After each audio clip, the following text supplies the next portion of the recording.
Bonsoir à tous. Bienvenue. Bonsoir. Céline Hubert. J'ai l'honneur et le plaisir de dire quelques mots d'introduction pour vous présenter le docteur Yézéchiel Ben-Ari ce soir. Je saisis ce moment, Yézéchiel, pour d'abord vous dire merci de m'offrir cette proposition de parler de vous ce soir.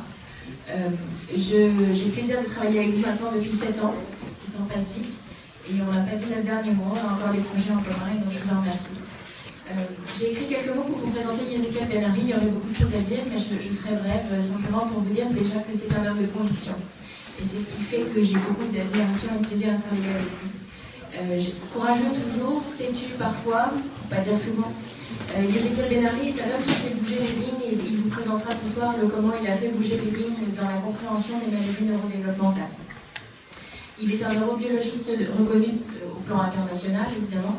Il est parmi les grands pionniers de la recherche sur les maladies neurodéveloppementales et sur la compréhension de la maturation du cerveau.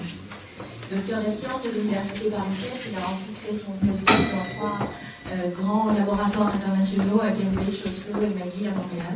Et heureusement, il est revenu en France pour d'abord travailler à l'hôpital Cochin, sur tout de suite à la maternité de l'hôpital Cochin, dont vous connaissez certainement la réputation et la valeur des recherches qui sont menées là-bas. C'est en 1999 qu'il arrive à Marseille pour la science et la Méditerranée, où il va créer une unité de recherche, l'unité U901, et créer l'INMED, le premier institut thématique de l'INSERM, dont il devient le directeur et qu'il a donc fondé et qu'il a dirigé de nombreuses années.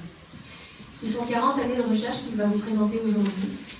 40 années de travaux qui ont bouleversé notre compréhension du fonctionnement du cerveau.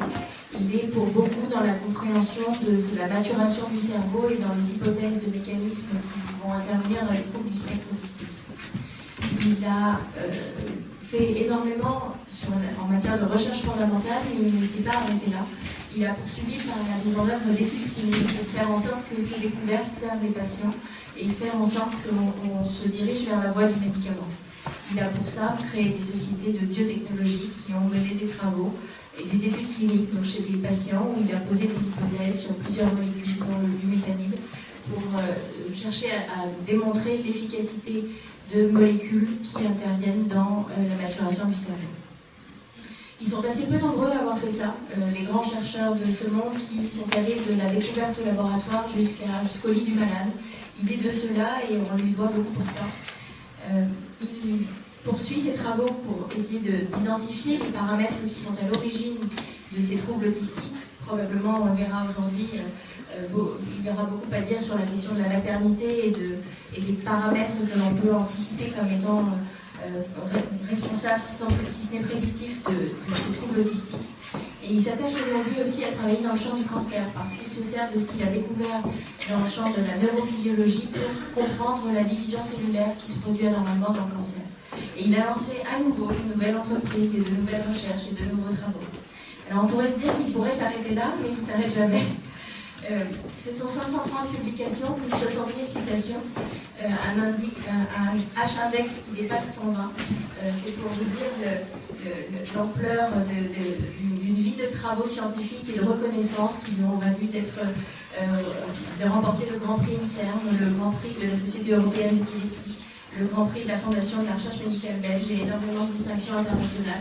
Et il continue à travers un projet que j'ai le plaisir de mener avec lui, qui consiste à créer un institut de recherche sur les maladies neurodéveloppementales et à inviter des startups dans un bâtiment qu'on cherche à sortir de terre à l'horizon 2027 à Marseille. Je finirai en vous disant que c'est un homme de débat et c'est ce qui fait qu'il nous invite à échanger avec lui ce soir. Il a été le fondateur de l'école Hippocrate, il est intervenu dans la rédaction de nombreux ouvrages. Et c'est autour de son livre, Les 1000 premiers jours, que nous sommes réunis ce soir, où il a su allier rigueur scientifique et humanisme. Et donc, il nous invite à croiser nos regards entre sciences, médecine, éducation et société pour mieux comprendre ces malades, ces familles, ces mécanismes. Et je vous invite à l'accueillir avec moi et à l'applaudir ce soir. Merci.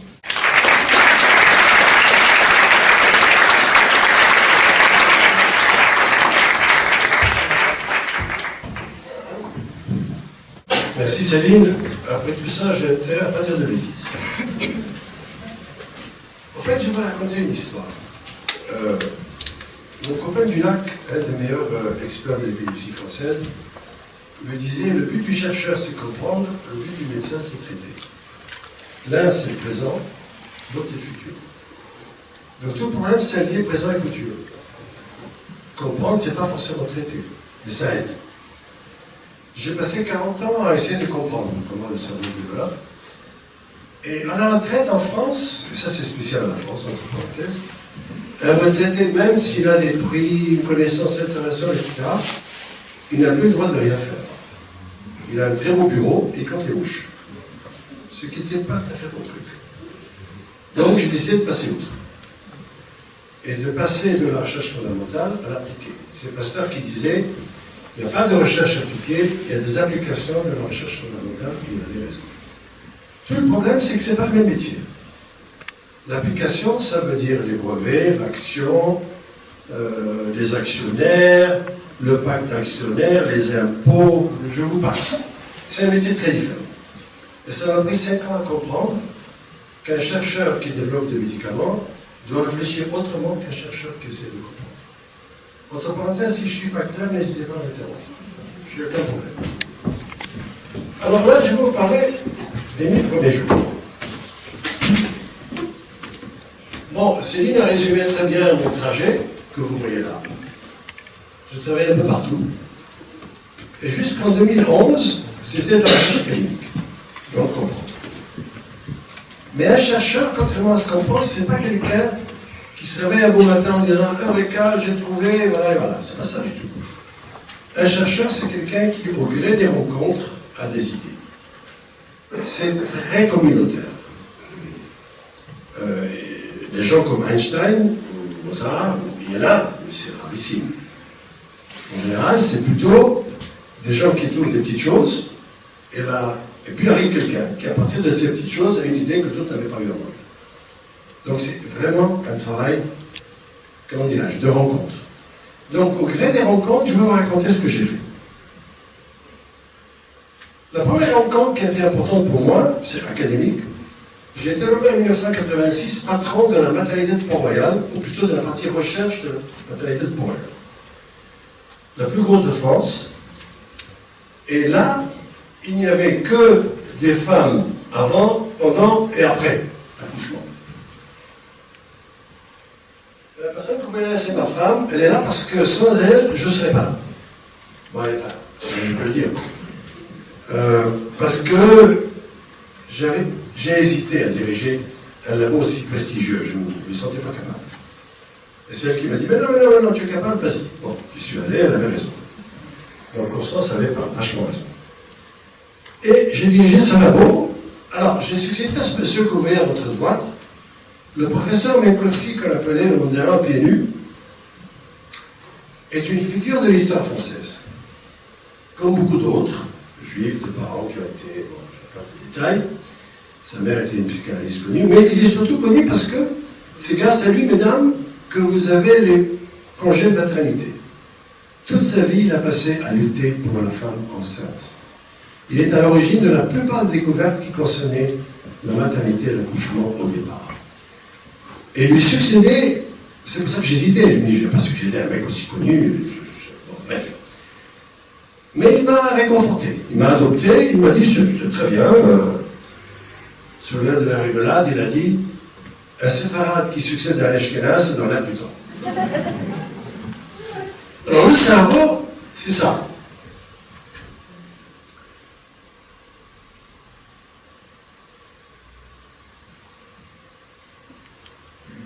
Un million de milliards de connexions entre cellules nerveuses. Chaque connexion est presque aussi compliquée qu'un téléphone portable, donc ça veut dire 100 à 200 000 portables par personne vivant sur cette planète. Vous comprenez que la centrale consomme beaucoup d'énergie. Notre cerveau qui pèse peut-être 2 kilos consomme un quart de notre énergie, et sans lui, on ne serait pas là. Et alors, la première chose qu'il faut comprendre, c'est qu'une hétéro, mesdames, quand vous avez été enceinte, il bouge beaucoup. Non seulement il bouge beaucoup, mais il bouge beaucoup avec sens.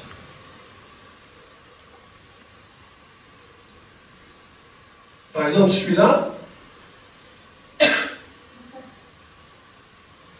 il a un problème mathématique, il se gratte l'occiput, l'autre joue au football, et le troisième qui est là, et ça c'est plusieurs semaines avant la naissance, il en a un peu de la nourriture et veut sortir.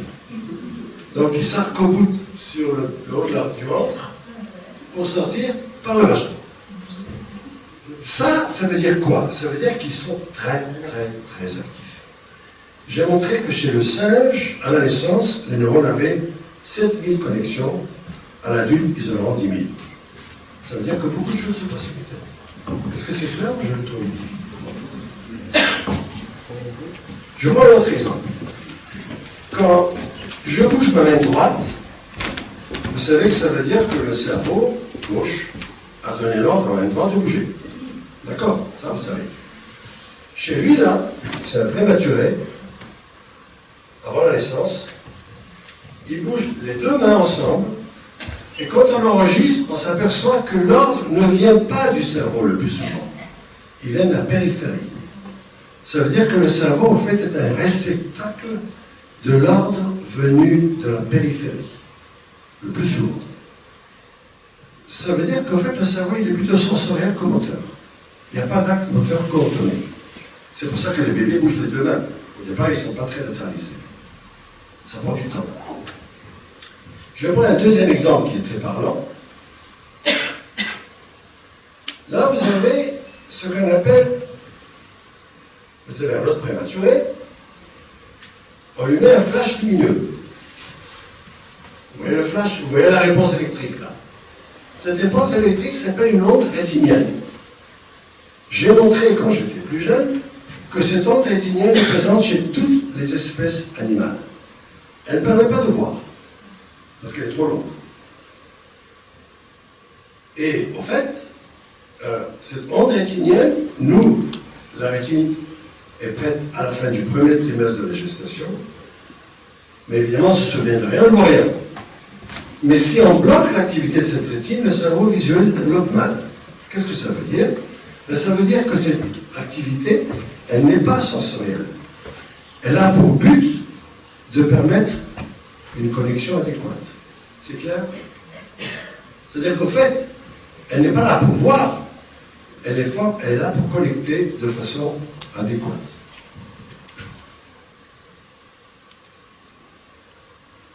Alors, si on prend un orchestre symphonique, moi j'aurais adoré diriger un orchestre symphonique. Imaginons qu'il joue la deuxième de Brahms avec de préférence Cherchafès au violon. J'imagine qu'avant de jouer, il répète la deuxième de Brahms. On s'est aperçu, et je ne vais pas entrer dans les détails, que l'activité électrique du cerveau immature n'a rien à voir avec l'adulte. Mais alors, rien du tout. C'est comme si, avant de jouer la deuxième de Brahms, il jouait, je ne sais pas, du jazz, ce que vous voulez, mais pas du Brahms. Donc vous avez une activité qui n'est pas liée à l'activité adulte, mais qui est cruciale. Quand on a creusé le tunnel sur la Manche, le français et l'anglais, pour une fois plutôt d'accord, se sont trouvés à quelques centimètres de distance. Pourquoi? Parce qu'il y avait un GPS. Sinon, ben, ça aurait été ça. J'ai postulé que l'activité électrique immature, elle sert à ça, le GPS. Elle ne permet pas de voir, elle ne permet pas d'entendre, mais elle est cruciale pour câbler comme il faut le cerveau. Bon, ça a été confirmé, ce n'était pas une spéculation hâtive. Et ensuite, j'ai proposé un concept qui, lui, est plus spéculatif, mais qui a été confirmé et qui est crucial, qui est la neuroarchéologie. C'est quoi l'idée? Si ce cinéma un jour s'effondre, ce que je ne souhaite pas dire, on pourra dire, parce que le poteau qui est là était mal fait. Le béton n'était pas à la bonne concentration, etc. Même dans un siècle, on pourra le dire. Je me suis dit, et si on suivait l'exemple de l'archéologie, imaginons que pendant la construction du cerveau, il y ait ce que les anglo-saxons appellent une insulte, c'est-à-dire une agression quelconque. Ça peut être une mutation génétique, ça peut être l'environnement, ça peut être l'alcool, ça peut être le tabac, ça peut être tout ce que vous voulez. Elle va interrompre les séquences maturatives. Du coup, j'ai postulé que la maladie était due au fait qu'il y a des cellules qui ne mûrissent pas comme il faut. Imaginez un pommier avec des pommes et une pomme qui ne veut pas mûrir. Ces réseaux neuronaux qui ne mûrissent pas restent à générer des activités immatures. Et c'est là le problème. C'est très très très important. Parce que ça veut dire quoi? Ça veut dire qu'en fait, la maladie qui naît in utero, elles sont très nombreuses. Excusez-moi. N'est pas due. Il n'y a pas de relation directe entre l'insulte intra-utérine et la maladie qui vient des années plus tard. Parce que l'insulte intra-utérine a provoqué un dérèglement de la maturation. Et ça a été montré dans des tonnes de maladies, comme l'autisme. Il y a des neurones qui ne sont pas là où il faut. Et je postulais que la maladie est due à ces neurones immatures. Là, je prends l'exemple d'un ami américain. Ça, ce que vous voyez là, c'est un des processus les plus jolis, les plus complexes de la construction du cerveau. C'est la migration. Notre cortex, c'est-à-dire la surface du cerveau, a 6 couches. À la fin du premier trimestre, pendant le deuxième trimestre, les neurones prennent un ascenseur et migrent sur la couche qui leur est assignée. Il y a des neurones qui bougent vers la couche 3, d'autres vers la couche 4, et d'autres vers la couche 6. S'ils ne migrent pas vers là où ils doivent migrer, ça fait un désordre migratoire. On sait aujourd'hui que plus de la moitié des épilepsies infantiles sont dues à des désordres migratoires. Avec le développement des techniques d'imagerie, il y a 30 ans c'était 10%, maintenant c'est 50%, ça se trouve dans 30 ou 40 ans, ça 100%. C'est-à-dire que les cieux ne migrent pas. Ils ne migrent pas pour des tas de raisons, je ne vais pas entrer dans le détail. Le point est qu'en ne migrant pas, elles établissent les mauvaises connexions avec les mauvaises cellules. Et elles génèrent des réseaux qui, excusez-moi l'expression, emmènent le voisinage. C'est-à-dire qu'elles génèrent une activité qui n'est pas celle qu'elles devraient générer. Et c'est cette perturbation qui cause de la maladie. C'est clair? Bon. Attention, je dis toujours à mes élèves, j'enseigne beaucoup à l'école doctorale de l'Institut Pasteur, je dis toujours à mes élèves, vous pouvez spéculer tant que vous voulez, à condition que ce soit testable. Si ce n'est pas testable, faites de la théologie, pas de la science. La science, ça se teste, ça se confirme, ça s'affirme, c'est pas la théologie. Et donc, ce que je raconte a été confirmé. Les cellules qui ne migrent pas restent immatures. Alors, évidemment, ça a plusieurs conséquences. Ça veut dire que, en fait, madame et son petit dans le ventre, c'est deux cerveaux différents, qui font des choses différentes, qui ont des sensibilités différentes, qui ressemblent différemment à certaines drogues. Pendant certains temps, merci.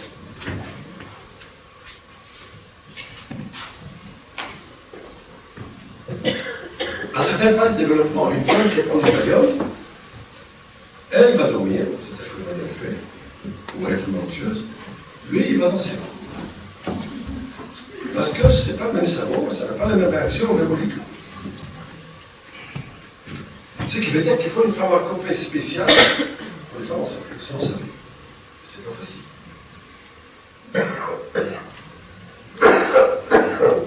Alors, quand je suis parti à la retraite, nous sommes en 2011, je me suis dit, il faut que je fasse autre chose. La première chose qui est venue à l'esprit était évidente. Si une maladie naît in utero, on devrait pouvoir l'identifier dès la naissance en analysant les données de la maternité. C'est logique.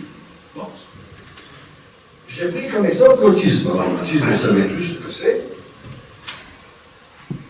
C'est plus qu'une personne sur 100, on est à 2% là, actuellement. Il y a beaucoup d'enfants, etc. Ils sont pas autonomes, ils ont une communication faible, et on n'a pas les yeux. C'est très difficile pour une garçon autiste, pour des filles autistes, on a les yeux. Ce qui a beaucoup d'applications, on va revenir là-dessus tout à l'heure. Ils ont des stéréotypies, ils sont agités, et on appelle ça les troubles du spectre autistique. Et dans la même poche, si j'ose dire, on met Elon Musk, ce génial qui est givré, et un gamin de 11 ans qui ne parle pas, qui est inutile, c'est pas la même maladie. Et pourtant, les deux sont considérés troubles du spectre autistique. Ça montre l'hétérogénéité des choses. Alors, les problèmes avec l'autisme, c'est que l'âge du diagnostic en France comme en Europe, c'est 5-6 ans. C'est un peu tard. Pourquoi c'est tard? Parce que les 2 premières années de la vie sont cruciales. Alors, si on avait un diagnostic ou un pronostic précoce, ça permettrait d'utiliser des techniques comportementales qui sont très efficaces, qui permettent vraiment d'atténuer la chose. Mais pour ça, il faut commencer tout. Donc, il faut pronostiquer tout. Et là, on va y revenir par la fin. Il faut arrêter avec cette espèce de maladie mentale qui consiste à considérer tout comme étant génétique. Aujourd'hui, tout est génétique. Tout. La foi, la criminalité, l'homosexualité, rien que la bêtise qui n'y est pas, et encore ça vient. En fait, les choses sont plus compliquées. L'environnement joue un rôle crucial à toutes les étapes. C'est vraiment l'environnement le problème. Au sens large du terme, mais je vais y revenir. Mes gamins parlent français. Bon, je suis d'origine compliquée. Ils ne parlent pas chinois, parce que je ne suis pas chinois, c'est pas génétique. On apprend.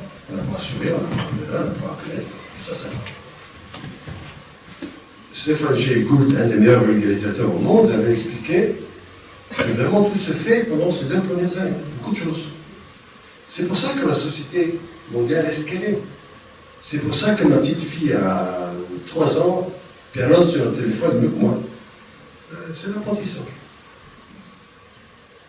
Alors, une rencontre décisive avec ces 2 personnes. Hugh Kelly est un obstétricien, ce que je ne suis pas. Et Eric Lambenier est un pédopsychiatre, un des meilleurs de France et de Navarre, qui habite Limoges, ce que je ne suis pas non plus. Je vais revenir sur Eric Lambenier tout à l'heure. Ce qui est fantastique dans cette histoire, c'est que ces 2 personnes se connaissaient, parce que celui d'en haut a une fille autiste, que celui d'en bas traite. Donc je suis allé le voir, je leur ai dit, écoutez, voilà ce qu'on va faire. On va prendre une centaine d'enfants autistes, que le deuxième a diagnostiqué, au-dessus. On va aller en arrière, prendre les données de la maternité, les anonymiser, je ne vous parle pas des détails. L'administration française est certainement une des plus compliquées au monde. Parce que simplement pour les anonymiser, ça nous a pris 1 an et demi. Je fais la parenthèse. Il faut les anonymiser, tout, l'autorisation des parents. Une fois qu'elles sont anonymisées, elles viennent chez moi. Et là, j'ai recruté 2 experts de machine learning ou d'intelligence artificielle, à laquelle j'y connais que dalle. En gros, machine learning, c'est quoi? Vous mettez des tas de données, et 10% des données sont cachées, et 90% sont vues par l'ordinateur. Et l'ordinateur doit trouver des populations qui ont des points communs. Ça peut être les yeux, la taille, l'obésité, tout ce que vous voulez. Au début, il y avait 20 000 possibilités de population. Progressivement, on les réduit. On arrive à des populations qui font sens en fonction de la clinique de l'autisme. Le diagnostic de l'autisme est basé essentiellement sur 3 critères, ou 4 critères, le DSM-5, le CAS, le CRS, peu importe les détails. Et on a comme ça serré les choses. Enfin, on, c'est ces 2-là, Ahmed et Marie. Et ils ont montré qu'effectivement, à la naissance, et ça c'est une première mondiale, je peux dire à la mère, 96% de chances que ton petit ne soit pas autiste. Par contre, 41 à 50% que ton petit le soit autiste. Ça, c'était sur un échantillon de moins de 100 personnes. Vous comprenez que ce soit sérieux, il faut beaucoup plus de monde. Sinon, les stats sont un peu faibles. Le point intéressant, c'est pourquoi est-ce que l'ordinateur a décidé que celui-là sera autiste, celui-là sera pas autiste. Des choses vachement intéressantes que je ne comprends pas. Je dois reconnaître que là, je ne suis pas chercheur, je n'essaie pas de comprendre, c'est trop compliqué. Par exemple, au milieu, vous voyez, la tête va vers le vagin quand le petit est prêt à sortir, normalement. Pas toujours, mais normalement. Eh bien, celui qui va devenir autiste, la tête va vers le vagin plutôt que celui qui n'a pas devenir autiste. Posez la question pourquoi, j'en sais rien. C'est comme ça. Voilà.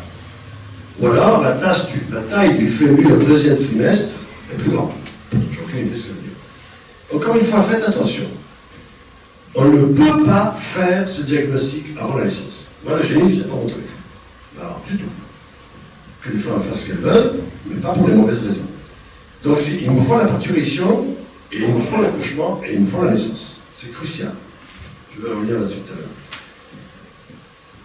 Et la bonne nouvelle, c'est que, alors il y a un autre critère qui est vachement intéressant, pour le chercheur que je suis quand même, c'est la taille du cerveau. Le périmètre crânien, troisième imagerie, la troisième, comme vous savez, on en fait 3 en France. La troisième, son cerveau est plus grand que celui qui est pas autiste. Et certains des enfants autistes ont un périmètre crânien plus grand déjà au deuxième trimestre. Pourquoi c'est intéressant? Parce que les Américains ont montré que les enfants autistes jusqu'à l'adolescence ont un cerveau plus grand que les enfants pas autistes. Moi, je suis en train de dire simplement c'est une vidéo. Il y a quelque chose qui fait que les cellules et le cerveau est à une taille plus importante. Encore une fois, je ne l'explique pas, je constate. Donc, pour résumer cette première partie, on peut prédire, alors la bonne nouvelle, c'est que nous avons signé avec 4 CHU, essentiellement en Normandie et à Grenoble, de valider ça sur 1000 enfants autistes et 1000 enfants pas autistes. Là, on sera plus sérieux. On pourra dire des chiffres plus raisonnables. Une deuxième donnée.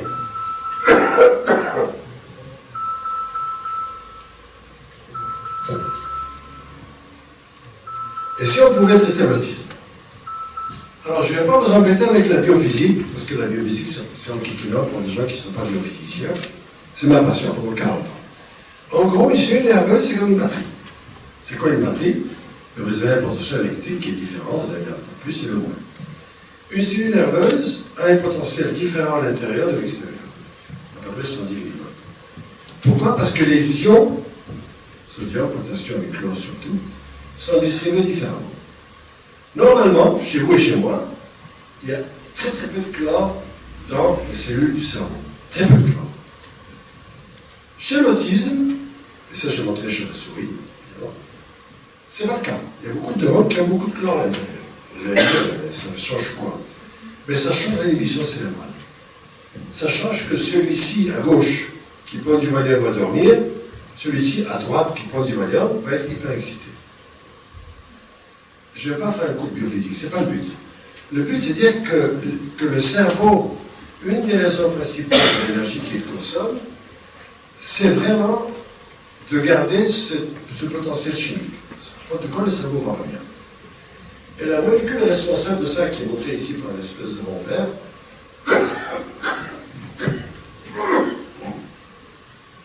qui est montrée ici par une molécule verte, qui s'appelle un nom barbare, qui s'appelle MKCCR, c'est elle qui est responsable d'accumuler du chlore. Et moi, depuis longtemps, je travaille sur une molécule qui bloque celle-ci. C'est une molécule que vous connaissez tous, qui s'appelle le Burinex, qui est en vente à la pharmacie, qui est un diurétique développé par Roche il y a 40 ans.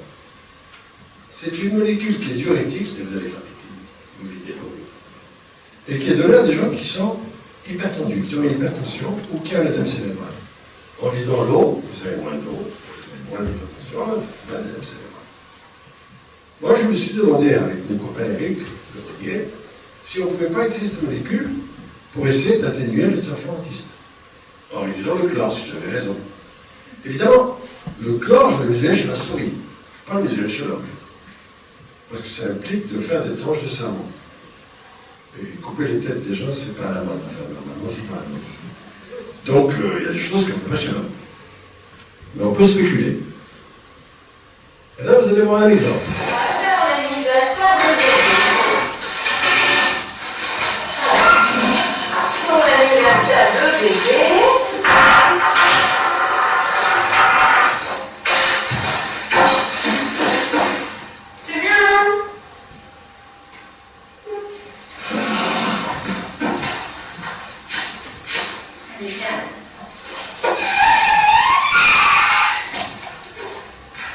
Alors, vous remarquez l'absence totale d'expression visuelle, une autostimulation.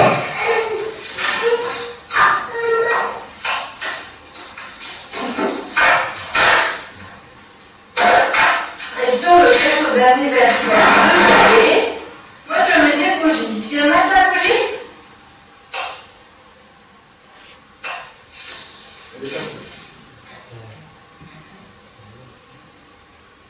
Mets la bougie. Mets la bougie. Regarde. Ça, c'est 3 mois plus tard, ce gamin a reçu 1 mg de pénicilline. Et enfin, 2 fois par jour. dessus on colle des bougies. Mets ça. Hop. Hop.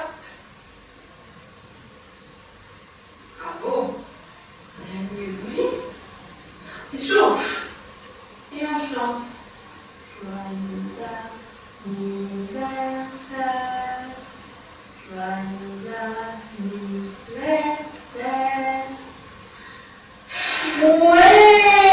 voilà. On enlève les bougies. Bébé, il a faim, bébé. Il a faim, bébé. Il a faim.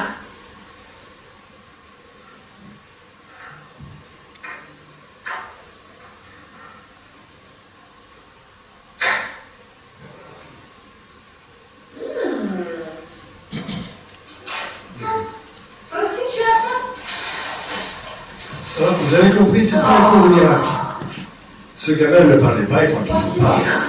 Mais pour les parents, ce sont des gestes importants, des modifications extrêmement importantes. Moi, j'ai vu des cas qui sont vraiment émouvants.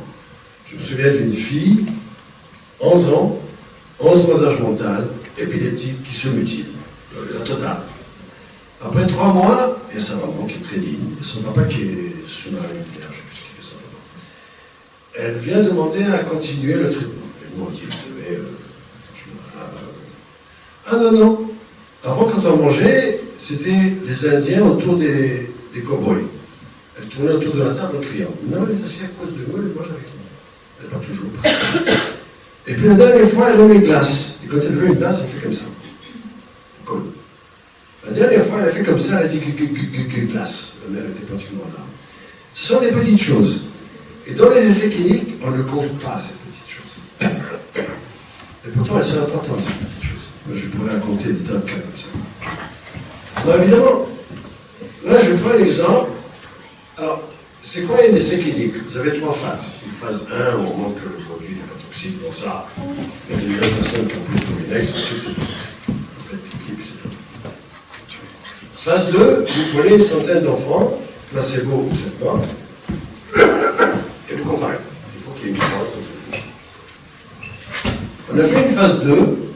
Chaque bâton que vous voyez là, les bâtons bleus, c'est traité, et orange, c'est placebo. Pas besoin d'être un grand statisticien pour voir que tous les bâtiments bleus, toutes les colonnes bleues qui sont là où ça s'améliore, le plus c'est grand, le mieux ça s'améliore, sont les traités. Par rapport aux placebos qui sont orange, sauf un cas, il y a un cas au milieu là. Donc on avait des effets très nets. On a fait 2 essais réussis en France. Un dimanche, Lyon, Marseille et j'ai oublié Strasbourg. Enfin. Ensuite, il y a eu 5 pays qui m'ont copié. Ils ont fait exactement la même chose. En Chine, en Suède, en Angleterre, etc. Et qui ont montré les mêmes résultats. Là, il y a plus de 1000 enfants, enfin il y a 2 ans, il y avait plus de 1000 enfants traités avec mon produit, avec succès dans le monde. Ce qui n'est pas rien. Le problème, alors, ça c'est pour vous rappeler ce que c'est qu'un enfant autiste. Cette scène, vous la connaissez probablement, enfin ceux qui sont plus âgés. Elizabeth Taylor n'est pas contente parce que Richard Burton a l'air de s'intéresser à cette belle blonde. Si vous étiez autiste et vous regardez l'assiette qui est sur la table, ben, vous ne gérez pas grand-chose, évidemment. Alors, ce que nous avons fait, nous, c'est la professeure Adjikali qui est là, qui travaille avec nous. Elle a pris 15 enfants autistes, elle leur a montré des images de femmes qui rient, qui pleurent, ou qui, etc. Et des images neutres, un lapin, une guitare, etc. Elle montre qu'après traitement, ils reconnaissent beaucoup mieux les femmes.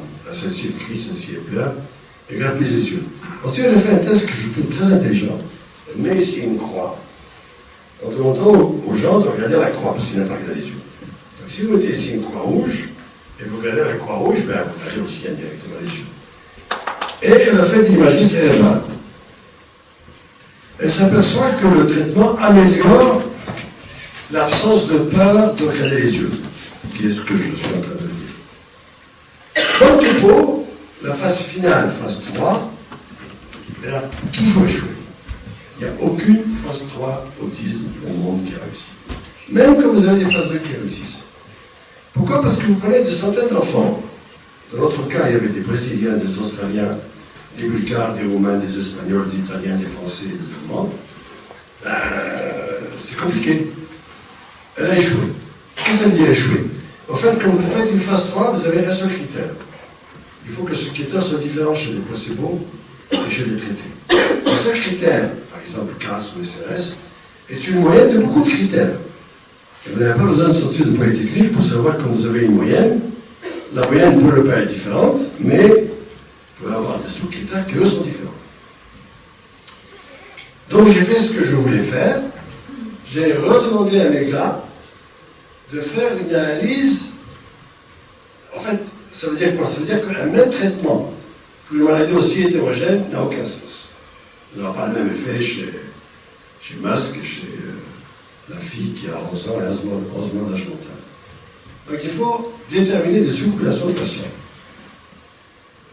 Je demandais à mes gars de faire une étude par machine learning où on a regardé tous les résultats de la phase 3, de nouveau, et on s'aperçoit qu'à l'intérieur de la... Oui. C'est quoi la phase 3? Alors, merci beaucoup de la question, je réexplique.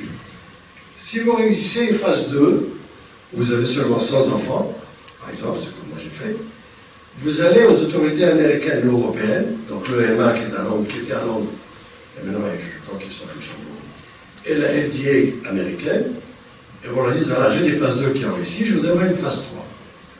La phase 3, c'est la phase finale.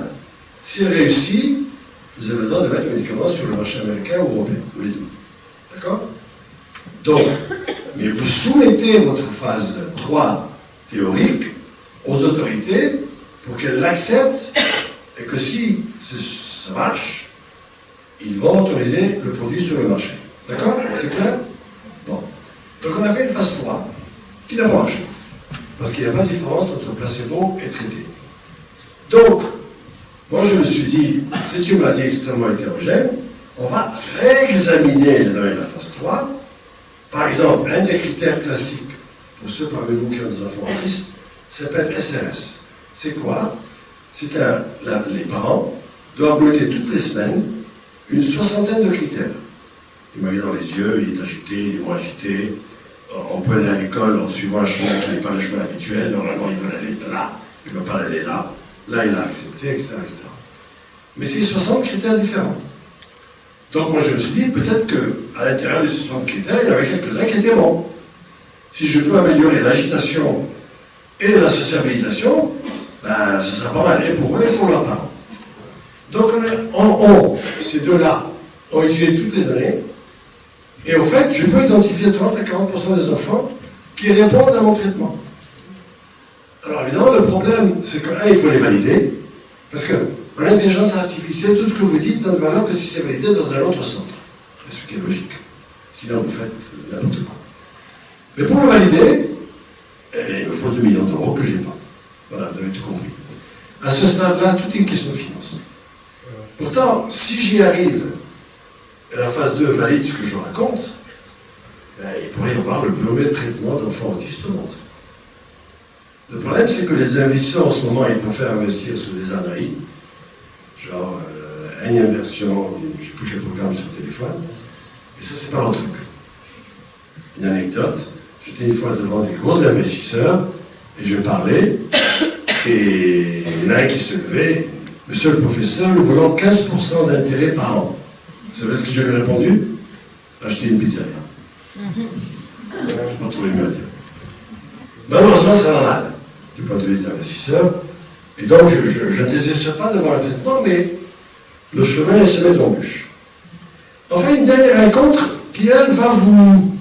Je crois que c'est elle qui va vous réveiller le plus, enfin, vous plus poser vos problèmes. Quand on regarde un peu le développement du cerveau, toutes les phases importantes que vous voyez là, prolifération, vous savez, au départ, le cerveau, c'est un tuyau. Il y a des cellules dessus qui prolifèrent, qui se divisent tout le temps, jusqu'à un nombre qui est plus grand que celui que nous avons besoin. Ensuite, elles migrent, elles vont là où elles doivent aller. Ensuite, ça se connecte avec les cellules avec lesquelles il faut qu'elles se connectent. Ensuite, elles créent des réseaux. Tous ces trucs-là sont sensibles à l'environnement, aux drogues, aux médicaments, etc. Il n'y a pas de programme génétique, c'est pas écrit, je passe sur un bouton et j'ai un cerveau à la fin. Ceux qui pensent ça ne savent pas ce que c'est que la biologie de développement. Ils ignorent l'environnement, ils ignorent le milieu dans lequel ils vivent. Et donc, qu'est-ce qu'on dit? Alors moi j'ai rencontré ce jeune homme, qui est un ami de 30 ans, mais un vrai ami. Étienne Danchin, si un jour vous voulez comprendre ce que c'est qu'un gène, c'est ses livres qu'il faut lire. c'est quelqu'un qui est expert de l'évolution, notamment des oiseaux. Il a passé sa vie niché sur des grottes en Bretagne, à l'extrémité, je ne sais plus comment ça s'appelle, les points de gros. Là. Et il a passé sa vie là-bas à regarder les oiseaux et à essayer de comprendre comment les oiseaux se comportent. Il a développé toute une série de concepts, notamment sur ce qu'il appelle l'hérédité culturelle, qui n'est pas génétique. Il faut tout de suite que je vous explique qu'hérédité et génétique, c'est deux choses. Vous prenez la trisomie 21, elle n'est pas héréditaire, elle est génétique, mais elle n'est pas héréditaire. Il y a beaucoup de choses comme ça. Il y a très très peu de maladies qui sont vraiment génétiques. Qu'est-ce que c'est une maladie génétique? Vous avez une mutation, et vous serez malade, que vous allez vivre à Honolulu, ou à Pékin, sous la pollution qu'il y a. Vous serez malade de toute façon. Mais, vous n'aurez pas la même sévérité de maladie, selon qu'on vous traite bien ou mal. Donc même là, il y a un peu l'environnement. Mais c'est vrai que vous avez cette mutation. On appelle ça une maladie monogénique. C'est une mutation, une maladie. Le problème avec l'autisme, c'est que c'est polygénique.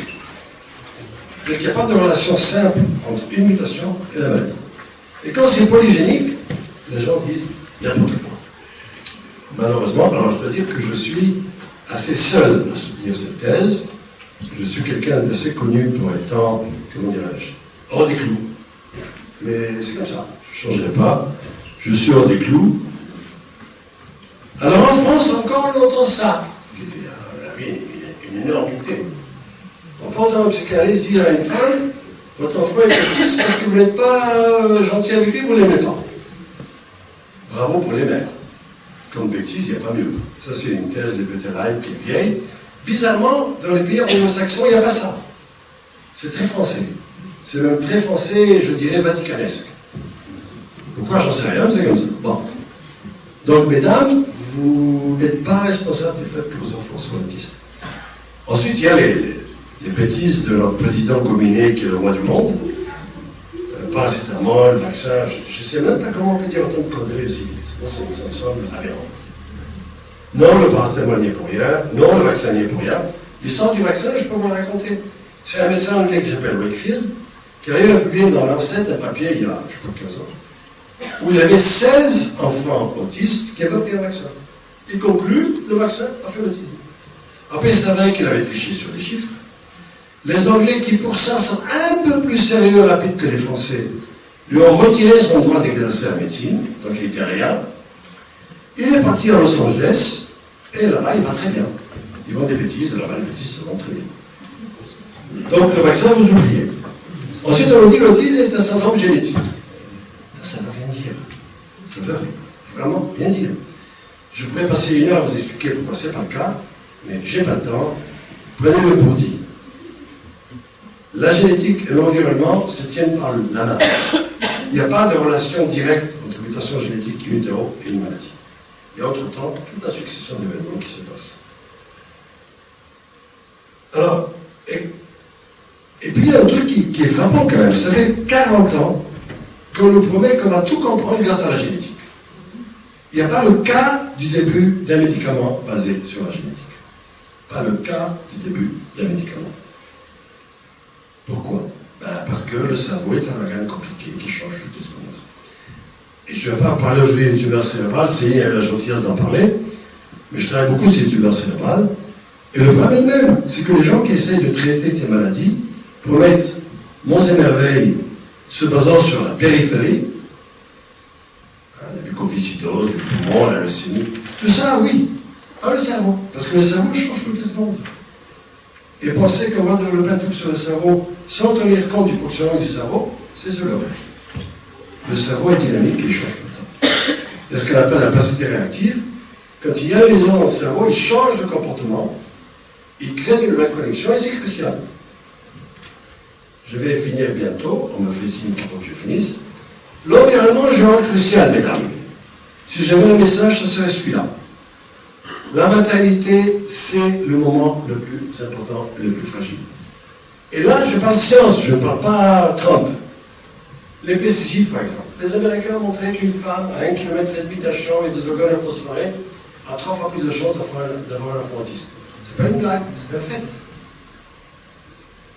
C'est vrai des pesticides, il y a plus de prématurés, il y a plus de CRM.